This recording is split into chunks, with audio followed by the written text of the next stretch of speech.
the weirdest thing happened. Suddenly, my chest relaxed, my body relaxed, my shoulders relaxed. I realized just how much tension I was carrying in my body and in my life. I didn't realize just how closed off I was until I had my heart blown open.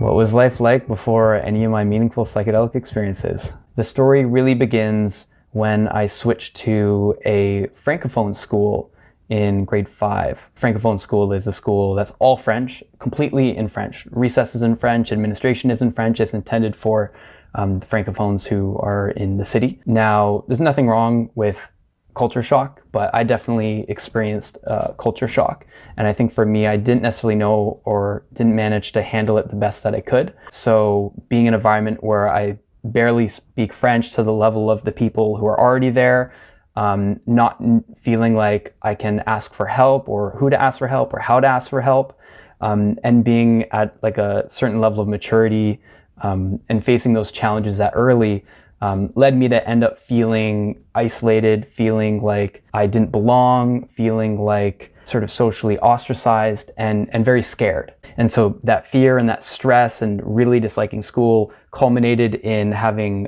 panic attacks that turned into recurring panic attacks, which is called panic disorder. So that was a story of early challenges I faced.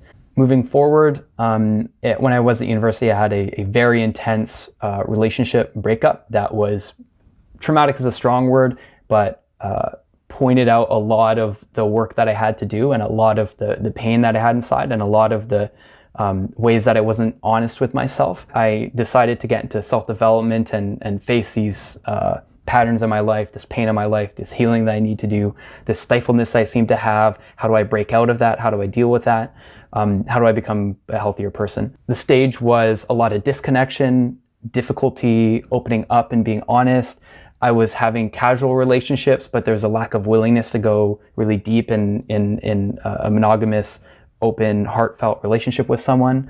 I didn't really know how honest you could be with someone because I felt so like closed off, and I didn't realize just how closed off I was until I had my heart blown open. I was first exposed to the idea that psychedelics could be a meaningful healing thing basically through friends, through the media, through TV shows that would mention psychedelics. I always thought it was kind of like a weird, scary thing, but if I were to do any drugs, it'd probably be psychedelics, but I'd probably really hate psychedelics because of anxiety and fear, and it seems like a really scary, fearful thing. Until many, many years after I first heard about psychedelics, when I had heard about the power of them, that's when I first considered it. And so I saw how through my network and my community that it can really be a tool for growth and healing and self-exploration. Yeah, so really what I was looking to overcome was this sense of disconnection, this sense of pain, these fears and these doubts that I have around potentially being in a relationship, with my close friendships, with all my relationships in life.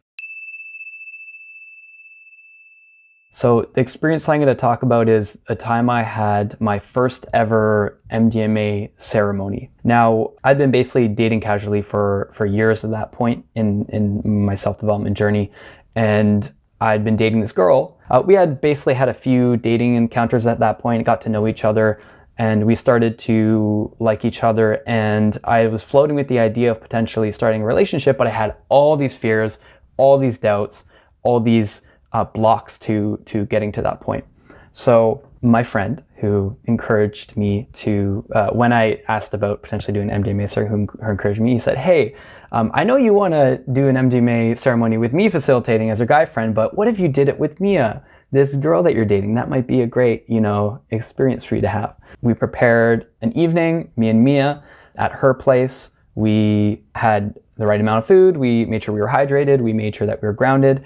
We came into her bedroom where we'd be doing the ceremony. We did some breath work. We relaxed. We prepared a playlist. It was like one of those YouTube heart opening, 497.2 hertz heart opening frequency things. I don't know if it works, but spoiler alert, it worked. So the dosage was 100 milligrams and a booster dose of 50 milligrams later. So MAPS protocol for MDMA therapy. When the effects of the MDMA started coming on, we were lying down in her bed, and I started feeling this really intense anxiety come up. And the way I experienced it was I felt like it was just anticipating what might happen on this new substance, MDMA. I felt sort of the warmth coming over my body, and my reaction was fear. Maybe a way of understanding it is I was nervous about opening up, or the resistance was coming up. But I sat through it. I worked through that initial anxiety going into the journey, came back to being grounded, and then the weirdest thing happened. Suddenly, my chest relaxed. My body relaxed, my shoulders relaxed, and I realized just how much tension I was carrying in my body and in my life. I didn't know you could be that relaxed. Like, it was crazy. Like, I literally felt my heart. That was the feeling. It was like my whole body. I could just sit there. And I could sit there forever. There's no restlessness. There's no, oh, I need to work. Oh, I need to go do this thing. There's no rushing. There's no tension. I had opened up physically. I'd physically relaxed and opened up. And then suddenly I'm speaking with Mia. We had been casually dating. I'd sort of flirted with the idea of a deeper relationship.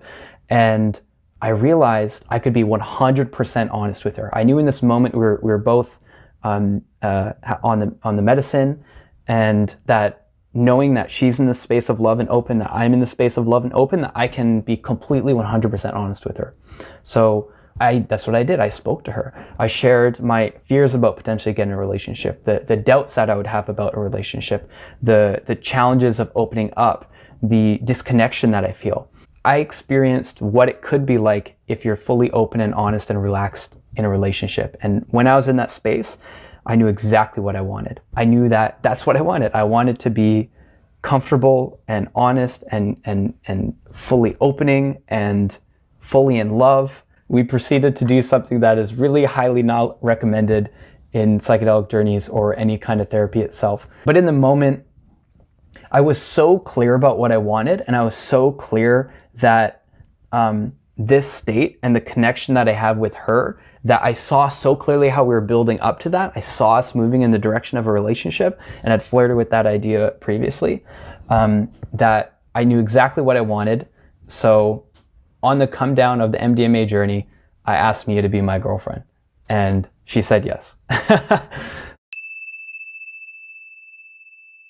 How has this impacted my life? I learned what it was like to love and to be open-hearted. There's something so incredibly healing about being fully honest, about feeling like you can speak your truth to someone fully and they won't shame you or judge you or hate you. You could get that from a therapist, but she was also in the space on the same medicine with her heart open. So that was an amazing container for that. I realized how much tension I carry in my body, and I had no idea just how tense I was.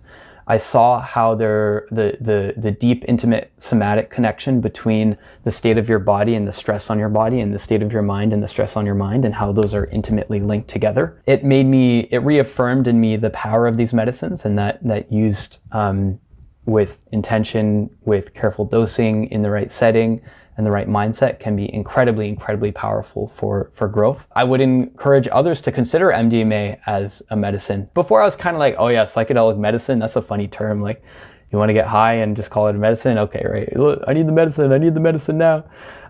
It's a medicine, 100%. It's a medicine, no doubt in my mind. The states that you can achieve in psychedelics isn't meant to be permanent. It's a preview of where you could be on your personal growth, your spiritual growth, your relationship growth. So I knew that was sort of where we could end up if we committed to doing the work, if we committed to showing up, if we committed to working through our problems, which they inevitably will come up. So I saw in the subsequent aftermath, we were committed to continuing the relationship and not being like, oh, that was just an MDMA thing. We saw that was something we could actually achieve. So integration was continuing in the relationship, continuing to work on those blocks. Something I'd recommend for beginners that I just found out recently is this website that will do genetic testing to see if you have any of the genes that could lead to conditions like schizophrenia or mania. Halogen is genetic testing for psychedelics. I would also recommend knowing people who have gone through the experiences, listen to their stories, listen to their recommendations, and understand how to navigate it. The biggest thing I experienced going into my first journey was fear. And understandably so, because you need to relax, you need to surrender into the experience. If you resist the experience, it's not the experience itself that is necessarily profoundly uncomfortable as much as it is your reaction to that. If you're willing to sit with discomfort, then you can navigate it much better. However you can practice surrender in your life is a great practice to do before your journey, whether that's cold showers, whether that's cannabis, whether that's meditation.